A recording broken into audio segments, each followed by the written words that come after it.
She checked into the Biltmore Hotel on January 9, 1947. By the next morning, she was gone. 6 days later, her body was found, cut in half. Who saw her last? What was she doing in those missing days? And most importantly, did Elizabeth Short know her killer? It was a Thursday. Elizabeth had just returned to Los Angeles from San Diego, where she'd been staying with an Army airman's mother, Elvira French. According to Elvira, Elizabeth was kind, soft-spoken, and emotionally fragile, but when she got back to LA, things were tense. She had no stable home, no job. Her phone calls to family became vague. She borrowed makeup from other girls. She hadn't eaten properly in days. At around 6:30 p.m., she was dropped off at the Biltmore Hotel in downtown Los Angeles. She asked the bellhop if she could wait in the lobby until her sister arrived from Boston. Witnesses described her as nervous, restless. She made several phone calls from the payphone,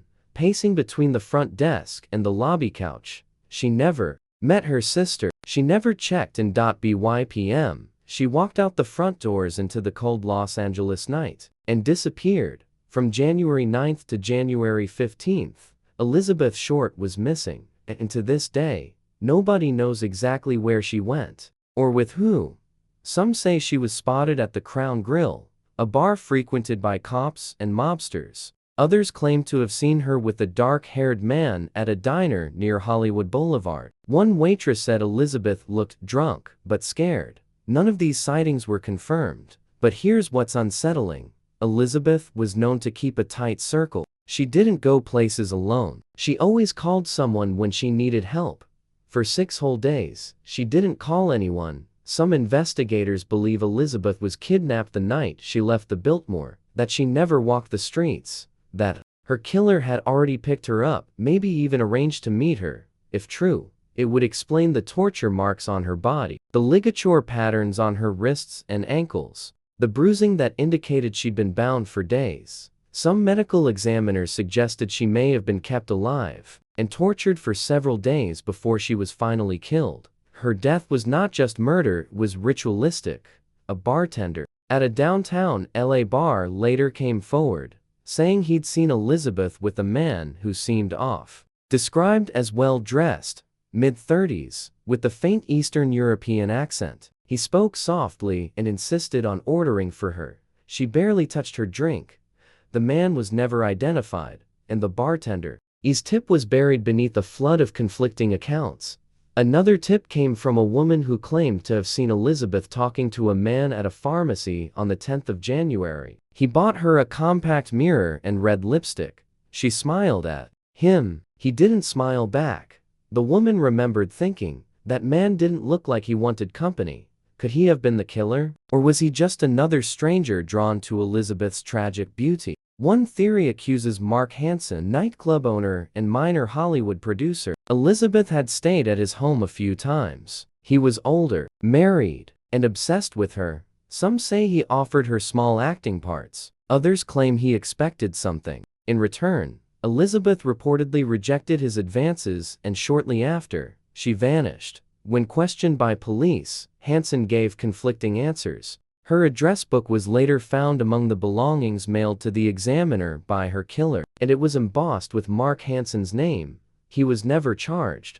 Elizabeth Short was killed sometime on the night of January 14th. The coroner found signs of blunt force trauma to the head, likely the cause of death. But there was more: ligature marks on the wrists, ankles, and neck, signs of sexual assault, scalp lacerations consistent with prolonged partial healing of wounds, indicating the torture wasn't all at unseen. Of course, the mouth, cut from ear to ear with surgical precision, killer took time. This wasn't a crime of passion. It was slow, deliberate.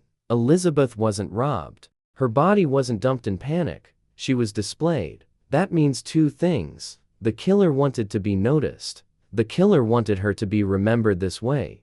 And in nearly every known serial killer pattern, that kind of staging, it's personal. Police believe she knew her killer, maybe even trusted him.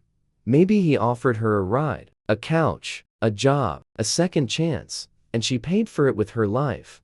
Some of her last letters hinted at something ominous. To a friend in San Diego, she wrote, "I'm getting tired of all this. I'm not sure I can keep this up much longer."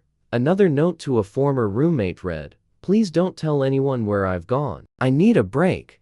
Was she hiding, running from someone? Or was she preparing to leave Los Angeles altogether? Whatever, her plan was, it ended somewhere in the darkness between January 9th and 14th. Elizabeth Short was 22.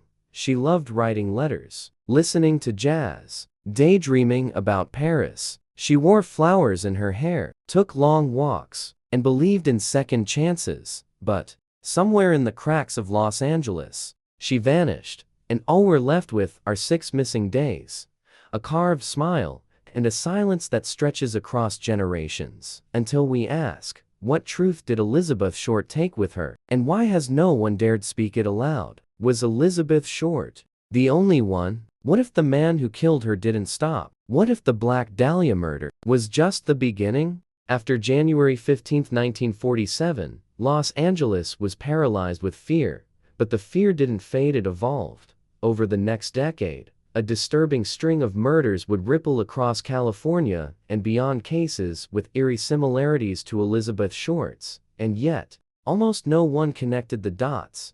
Until decades later, February 10, 1947, just 3 weeks after Elizabeth's body was found, Jean French, 45, a nurse and former Army flight attendant, is discovered dumped near a roadside in West La. She's been beaten, partially stripped, and mutilated. Scrawled across her stomach in bright red lipstick are the words, "F.U. B.D." and below it, Tex. The press jumps on the initials, B.D. Could it mean Black Dahlia? The police dismiss it as a coincidence. But Jean was beaten with a blunt object. There were signs of post-mortem staging. And the rage, it felt familiar. A year before Elizabeth's murder, Chicago was rocked by a series of killings dubbed the Lipstick Murders. Most infamous was the case of Suzanne Degnan, a 6-year-old girl who was abducted from her home, dismembered with surgical precision, and dumped in storm drains. On the wall of her home, written in lipstick, the killer left a message: "For heaven's sake, catch me before I kill more. I cannot control myself." Sound familiar? The cuts, the precision, the message, the dramatic staging. One suspect, William Aarons, was arrested and confessed under duress, but many still question his guilt, especially after the Dahlia case followed so closely, with a disturbingly similar tone. Los Angeles, Ora Murray, a 42-year-old music teacher, is found dead in a vacant lot after attending a dance hall event. She had been strangled with a scarf. Her body was clean, her clothing arranged. No sign of robbery. The killer had taken his time. And again, no one was ever arrested.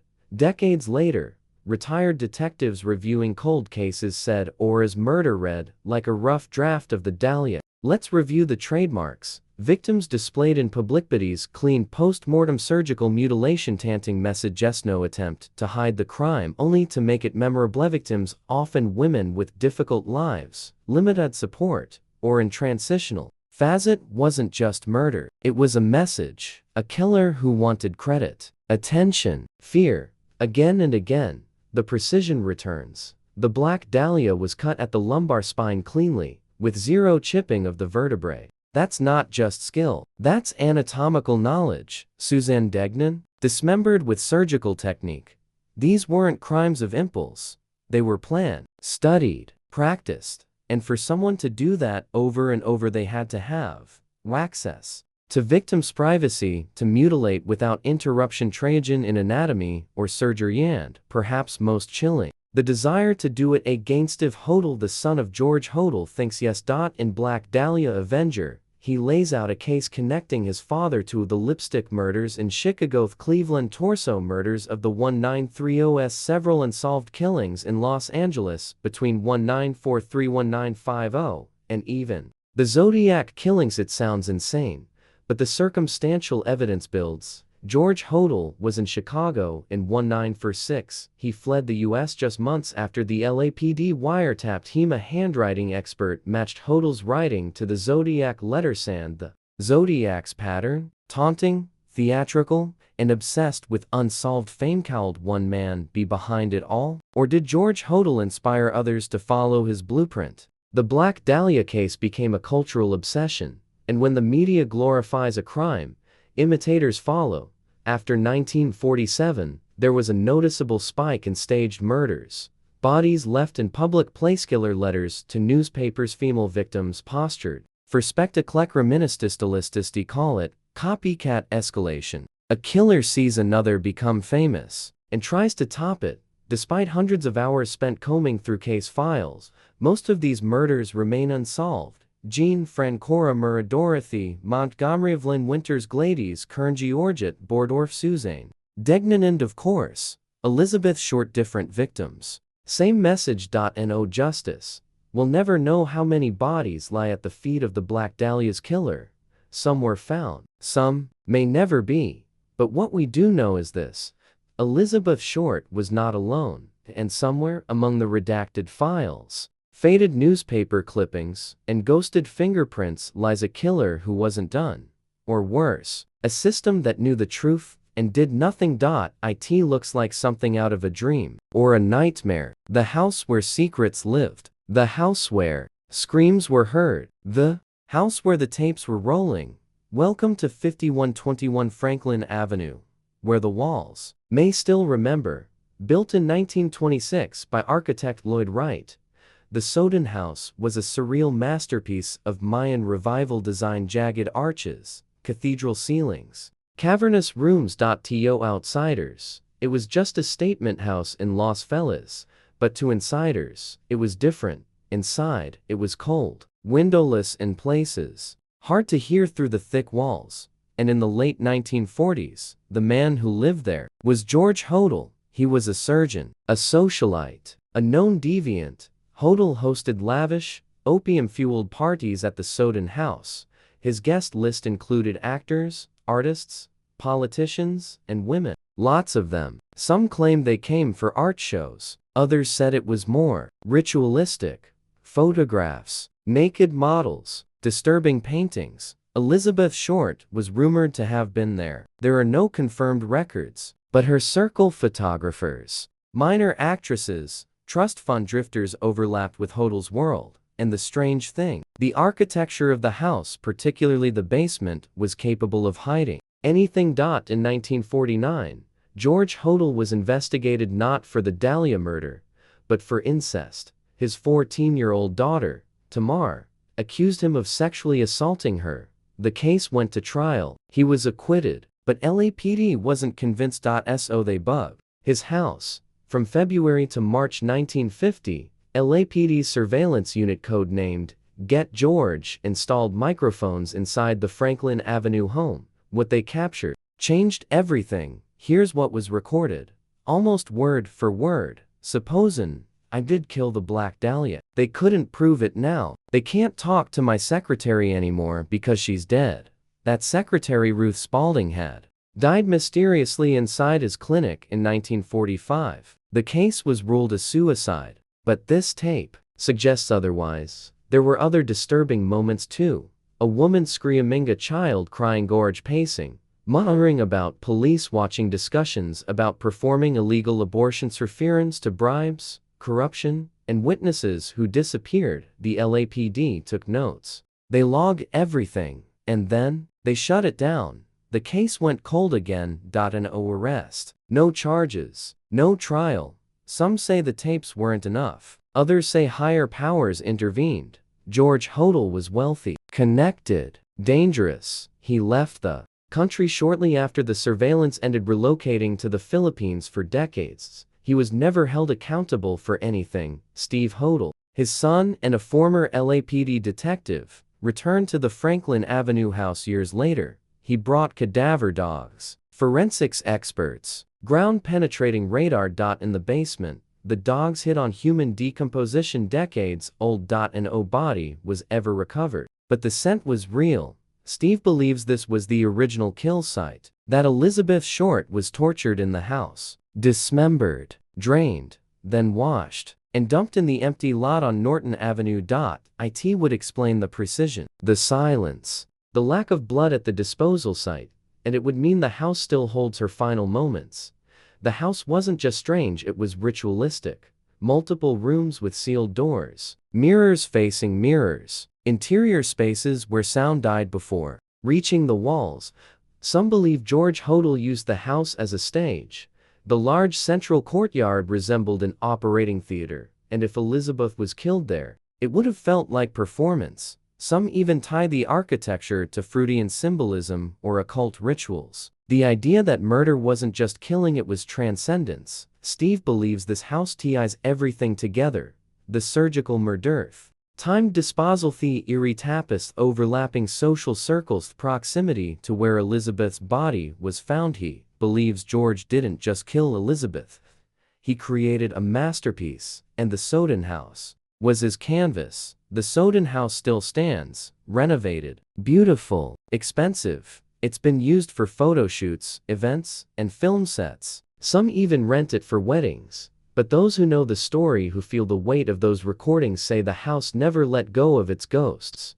Guests report cold spots, doors creaking, distant crying in the night, and many say that the feeling inside is that someone's still watching. We may never know exactly what happened inside 5121 Franklin Avenue, but we do know this: Elizabeth Short died screaming, silently, unseen, and the house that may have heard her last breath never said a word until the tapes were rolling, and even then, no one listened. Subscribe, like, share, and comment below.